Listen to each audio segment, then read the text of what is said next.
الحمدللہ رب العالمین والصلاة والسلام علی سید الانبیاء والمرسلین نبینا محمد وعلی آلہ وصحبہ اجمعین اما بعد۔ محترم سامعین کرام، احباب گرامی و دیگر حضرات،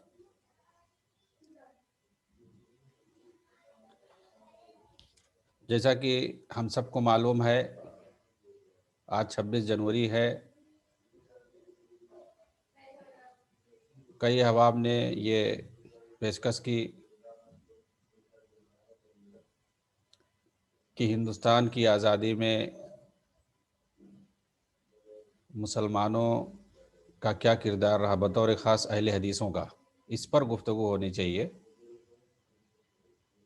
آج خصوصی طور پر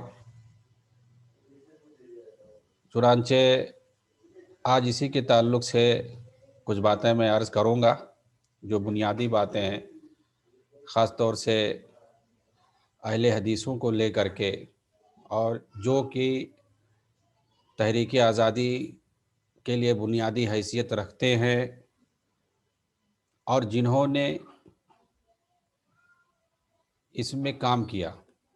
مین کردار جنہوں نے ادا کیا، اور جنہوں نے انگریزوں کے خلاف جہاد کیا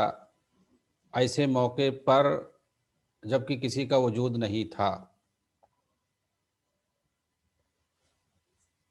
چنانچہ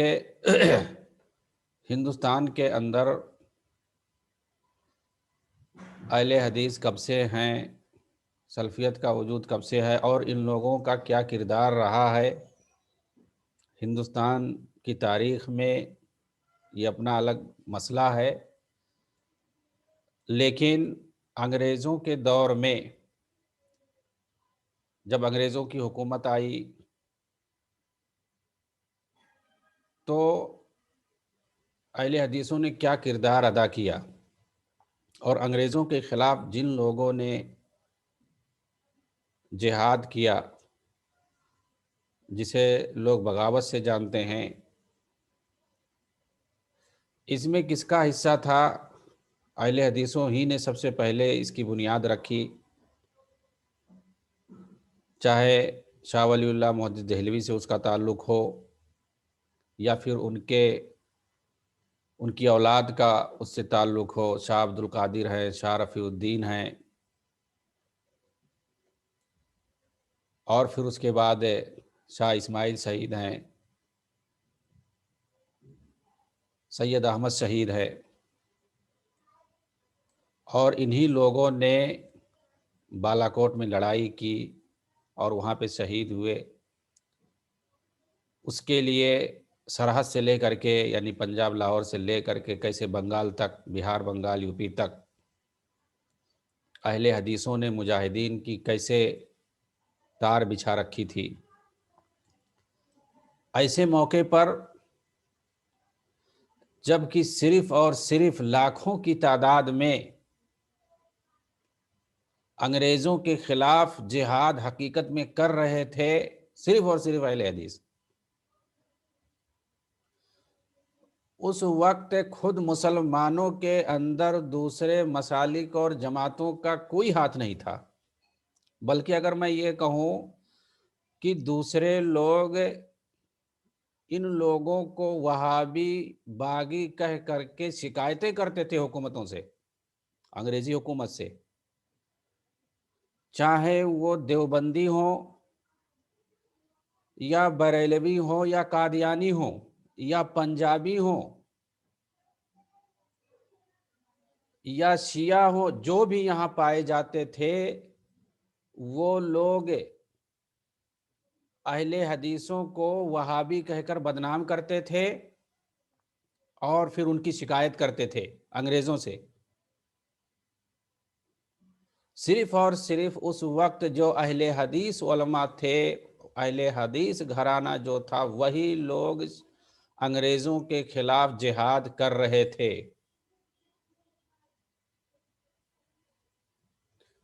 چاہے وہ بہار کے اندر پٹنہ کے لوگ ہوں، صادق پور کے لوگ ہوں، یا اسی طرح سے بھوپال، بجنور، کانپور کے ہوں، دلی کے ہوں، لاہور کے ہوں، پنجاب کے ہوں، امرتسر کے ہوں، جہاں کہیں بھی انگریزوں کے خلاف جہاد کیا جا رہا تھا وہ صرف اور صرف اہل حدیث تھے۔ بلکہ میں بتاؤں اس وقت یہ 19ویں صدی کی ابتدائی دور ہے، 1857 سے پہلے کا دور ہے۔ اس وقت مصر کے اندر شیخ محمد عبدہ تھے، وہاں پر انگریزوں کی حکومت تھی مصر کے اندر۔ اسی طرح سے ہندوستان کے اندر انگریزوں کی حکومت تھی، وہاں پر وہ انگریزوں کے خلاف جہاد کرنے کو حرام قرار دیتے تھے اور اس کو مسلمانوں کے لیے نعمت غیر مترقبہ کا نام دیتے تھے۔ وہاں کا جو وائسرائے تھا لارڈ کرومر، اس کے پٹھو بنے ہوئے تھے، اس نے ان کو مفتی بنا دیا تھا مصر کا۔ اس وجہ سے انگریزی حکومت کے حق میں فتوے دیتے تھے۔ انہوں نے ہندوستان میں ہندوستانی مسلمانوں کے نام فتویٰ بھیجا، خط بھیجا، جس کے اندر یہ کہا کہ ہندوستان میں جو برطانوی فوج ہے، برطانوی حکومت ہے، وہ مسلمانوں کے لیے رحمت ہے، اس کی تائید کریں، اس کے خلاف مت کھڑے ہوں، اس کے خلاف مت جہاد کریں۔ چنانچہ ان کے اس فتوے نے بہت برا اثر ڈالا ہندوستانی مسلمانوں پر، اور سارے لوگ اہل حدیثوں کے خلاف ہو گئے، اور انگریزی حکومت کو انہیں پکڑنے، انہیں باغی کہنے کے لیے موقع مل گیا۔ شاہ اسماعیل شہید نے سب سے پہلے حرکت الجہاد قائم کیا اور انگریزی حکومت کے خلاف جہاد کا فتویٰ دیا۔ حکومت کے اندر بوال مچ گیا، اور پھر حکومت کے ساتھ کھڑے ہو گئے بریلوی، قادیانی، شیعہ، یہ سب کھل کے کھڑے ہو گئے، اور دیوبندی یہ اندر اندر رہے، ملے رہے۔ آپ تعجب کریں گے، ان کی کوئی تاریخ نہیں ہے۔ 1916 کے بعد، یعنی کتنے سالوں کے بعد، جبکہ لاکھوں اہل حدیث اپنا سر کٹوا چکے تھے، بنگال سے لے کر کے لاہور تک لاکھوں اہل حدیث علماء کے سر کاٹے گئے، تحریک آزادی میں، جہاد میں، انگریزوں کے خلاف اس وقت کوئی نہیں دکھے گا۔ آخری دور میں یہ دیوبندی شامل ہوئے، محمود الحسن کا نام لیتے ہیں، اس کے علاوہ جب ان کو کالا پانی بھیجا گیا تھا، محمود الحسن کے علاوہ ان کے پاس کوئی نام نہیں ہے، حتیٰ کہ یہ لوگ ابوالکلام آزاد کا بھی نام نہیں لیتے ہیں، دوسروں کا تو چھوڑیے،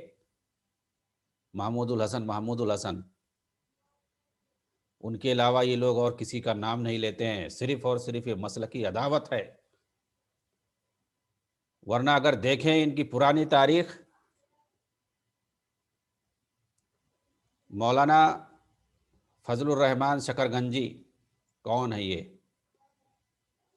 یہ اہل حدیثوں کو باغی کہتے تھے، انگریزی حکومت سے شکایت کرتے تھے،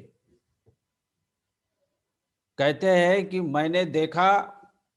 انگریز فوج کے ساتھ خضر مجھے نظر آ رہے تھے، آخر ایسی فوج کے ساتھ، ایسی فوج کے خلاف، ایسی حکومت کے خلاف کون جائے گا لڑنے کے لیے